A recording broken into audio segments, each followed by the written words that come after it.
Every school dance, they'll be there. Every time you go to the school bathroom, they'll be there. Who am I talking about? The different types of kids that every school had. And when I say every school, I mean every school. So let's go over them. First up, we got the teacher's pets. Teacher's pets were the kids who acted like the school building was their spawn point. These were the kids who walked into class 5 minutes before the bell rang like they would get 20 years in prison if they didn't. And that's not even an exaggeration, because I had one class with a kid that always got there before me. But I never knew just how much earlier he got there until one day I go to school 30 minutes early because I needed to take a test that I missed from being sick. And guess who the only person in the classroom is when I walk in? You guessed it. The teacher's pet. After this, I started to wonder if he ever left that place at all. I even looked at his legs to see if he had one of those ankle monitors cops make you wear when you're on house arrest. But instead of not being allowed to leave the house, he was forced to not leave the school. Teachers' pets were the kids who, even when no one else would raise their hand to answer a question, they still would. And it wasn't even because they were geniuses or anything. They were just trying to glaze the teacher. Like when I was in chemistry class, no one ever raised their hand because chemistry is basically as hard as rocket science. And I don't even know what rocket science is. I just always hear people say it's hard, so I did too. But anyways, there was one kid in that class that would always raise his hand. So the teacher would be forced to choose him, he'd answer the question, and half the time, it wouldn't even be right. Okay guys, what is the chemical symbol for the element gold?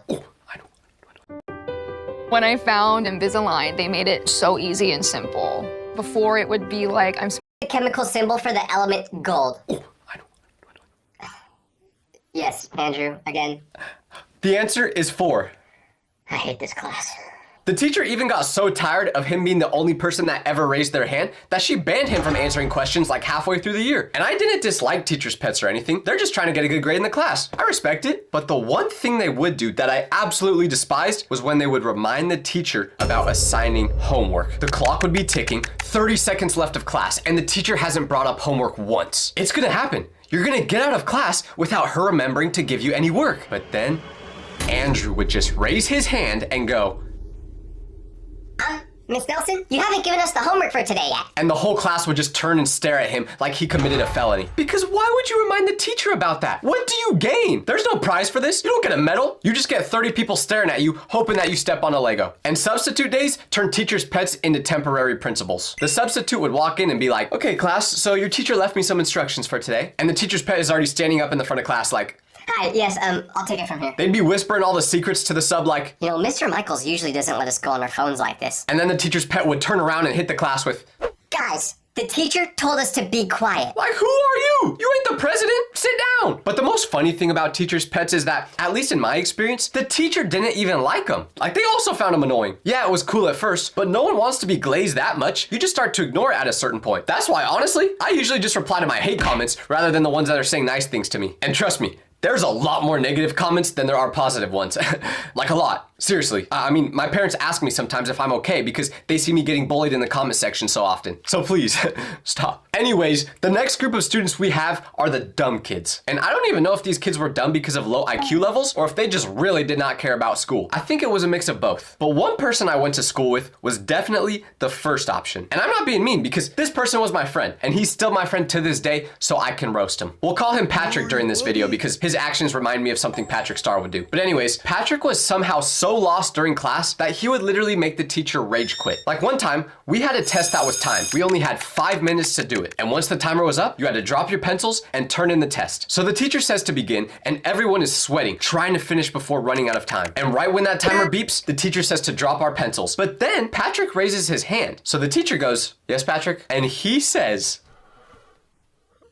when do we start the test? he literally left the teacher speechless. Like, she did not know how to respond. And while having a class with Patrick was awesome because it was so funny to watch him interact in class, it was also terrifying because whenever we had group projects, he would always want to work with me. And if you've ever been in a group project with someone like Patrick, you know it's a nightmare. Doing group projects with someone like Patrick is like trying to play duos in Fortnite, except your teammate is using their feet to play instead of their hands. You know you're gonna have to carry them. When we had a group project together, I tried giving Patrick the easiest job possible. I literally just told him, Patrick, find good pictures to put on all of our slides. That's it. And somehow I'd open the Google Slides later and our presentation about Abraham Lincoln would have this photo on the front page. One time, I asked Patrick if he could change the font on the whole project to Times New Roman, and he responded by asking me if that was a superhero. And then when we had to present this project, you know he didn't memorize any of his lines, so we're just standing up there in front of the whole class, and Patrick literally just turns directly toward the projector, away from everyone, to read what I put on the slides. The craziest thing about the Patricks in every school is they always finish tests first. Like always, which is terrifying, because when you're taking a test and you see someone finish before you even wrote your name down, you start sweating a little bit. I didn't even realize why all the dumb kids turned in their tests so early until Patrick told me. Because I said to him, hey Patrick, how do you always finish your tests so quickly? And he just goes, oh, well, I just decided whether to pick A, B, C, or D based off which one I feel the most spiritually connected to. whatever the heck that means. So they weren't turning in their tests quickly because it was easy. No, they just didn't care. But the most confusing part, they'd still somehow pass the class. Always. You'd see the grades they get on all the tests and think, no way they make it through this. But then somehow, on the last day, they're getting a 38% in the class rounded up to a C-. Like, what deal did you make with the teacher? Do you have secret proof they're cheating on their wife? Because that's the only plausible explanation. Patrick would also make my teacher laugh sometimes too, though. Like, we were talking about the mitochondria one time in class, and he went, is that a country? And the teacher tried to not smile, but she couldn't hold it in. No one could. It was too funny not to laugh because you could tell he was being serious. But one group of kids who the teachers loved was the popular kids. Popular kids were the royalty of school. They walked through the hallway like it was a red carpet, and the rest of us were just background NPCs. And they always walked in a group. It almost felt like the Zoolander movie every time they'd walk by.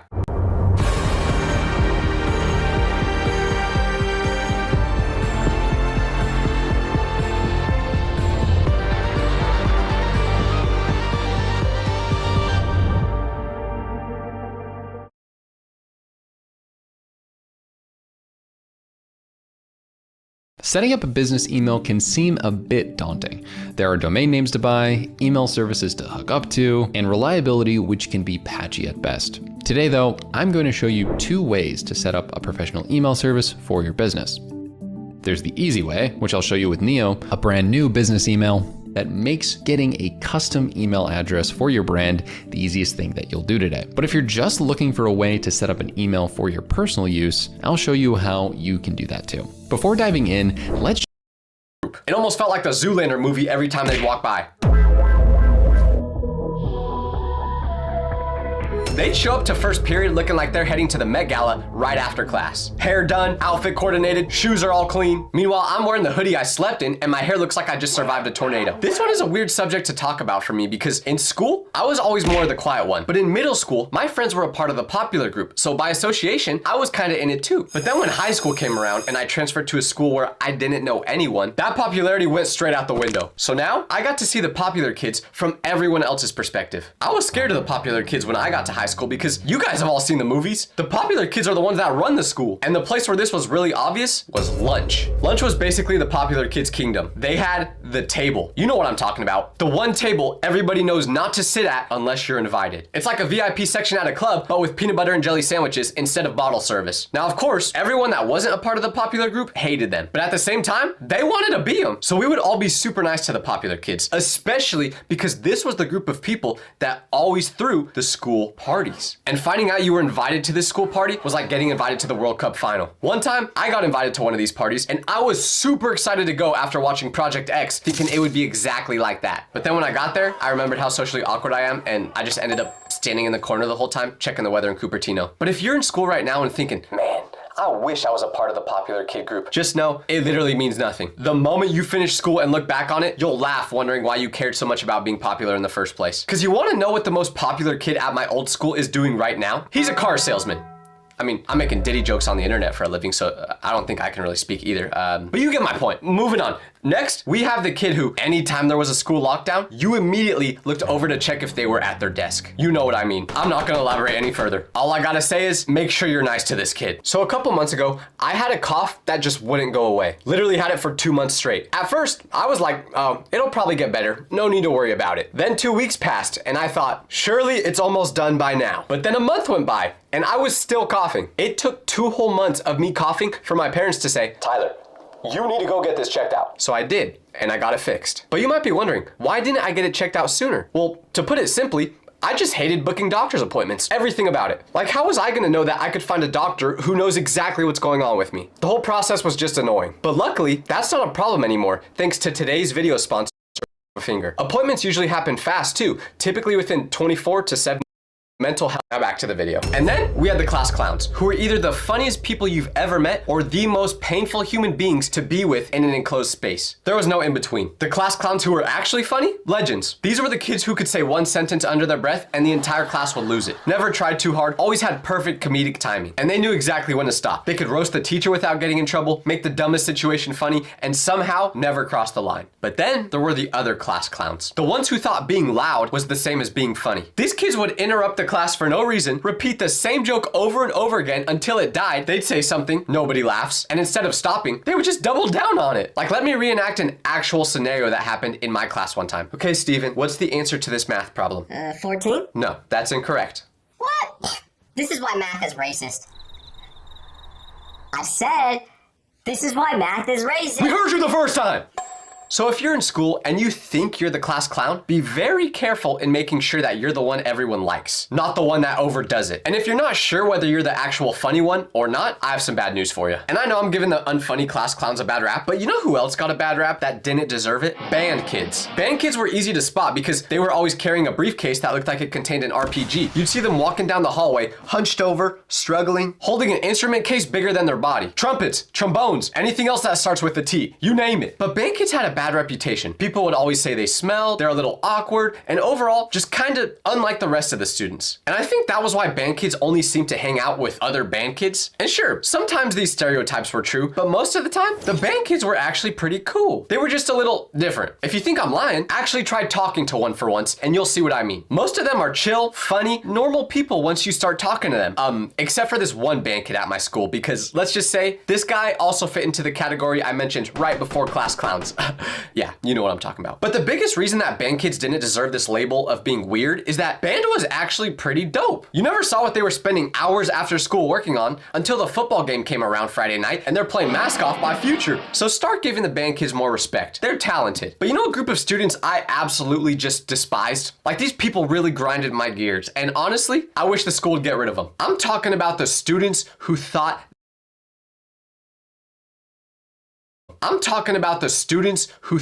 they were influencers. Who would ever try to be an influencer? Like, that's so embarrassing.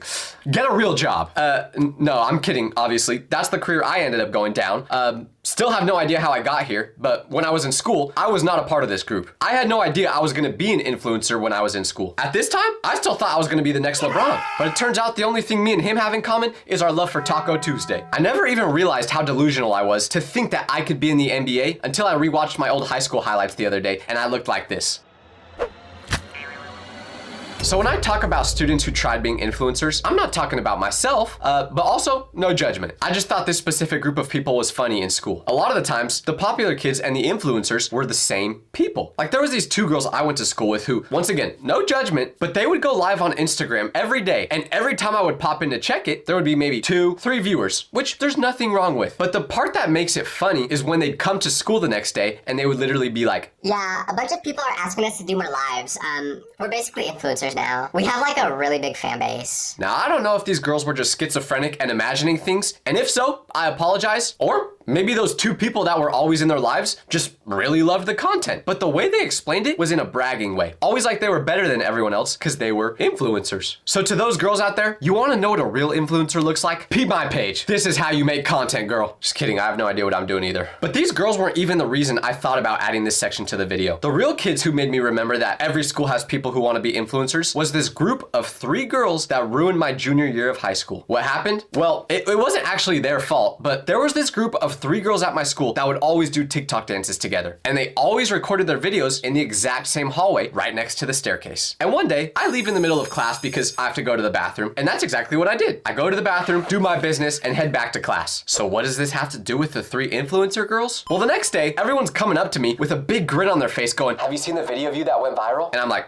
"No, what video? Oh, what do you mean?" So someone shows it to me, and the video is these 3 girls in the same spot as always doing their TikTok dance, but in the background, you see me walking to the bathroom. And that wouldn't seem to really be an issue, except for the fact that in the video, my posture is really bad. I'm literally walking like this. Up, back, and down, difference that makes. So all the comments on the video are just cooking me like, "Who is bro in the back? Someone get homie a chiropractor." doctor? Why does the guy in the back have the posture of Dr. Doofenshmirtz? And that was the very first time I went viral on the internet. No one online knew that was me, but everyone at school did. Since then, I've promised myself I would fix my posture. That always just ended in me trying for 2 days and then giving up after. I respect the wannabe influencers though. They were brave to post knowing that everyone in school would see it. The only reason I ever started posting content was because I finally graduated high school, which meant I wouldn't have to worry about posting an embarrassing video, it absolutely flopping, and then showing up to school the next day knowing everyone saw it. The next group of people you're gonna encounter at school, I want you to stay far away from, okay? I'm serious. You have to promise me you will stay far away from them, because I'm talking about the super seniors. These were the kids who had been in high school for so long that their freshman yearbook picture was in black and white. You show up to geometry class, and on your right, you have Timmy, who looks like a typical 9th grader. 5'2", hasn't hit his growth spurt yet, and still has a squeaky voice. But then you look over to your left and see Derek. Now, even though Derek. and Timmy were in the same class, they look nothing alike. Because you would see Derek. and immediately think, why do you have more facial hair than my dad? I'm talking full beard, receding hairline. This man's probably going home to feed his family of 4 after this. And yet here they are, still walking the same hallways as freshmen. Why were they still here instead of college or the coal mines? The world may never know. And listen, if you're a super senior, fine. Okay, maybe you're just not that great at school. That's okay. Everyone has struggles in their life. I won't judge you for not finishing high school yet, but the one thing I will judge you for is still trying to flirt with the girls. You cannot be doing that at your grown age. Flirting with someone in the same grade as you doesn't seem like a problem at all, until you realize you've been in the same grade for 3 years. Go riz up a job application or something, man. These super seniors were sneaky. They knew how to get away with anything, but they still weren't as sneaky as the school dealer. Everyone had one of these. They were the youngest entrepreneur at school. They would sell literally anything out of their backpack. You needed food, drinks, gum,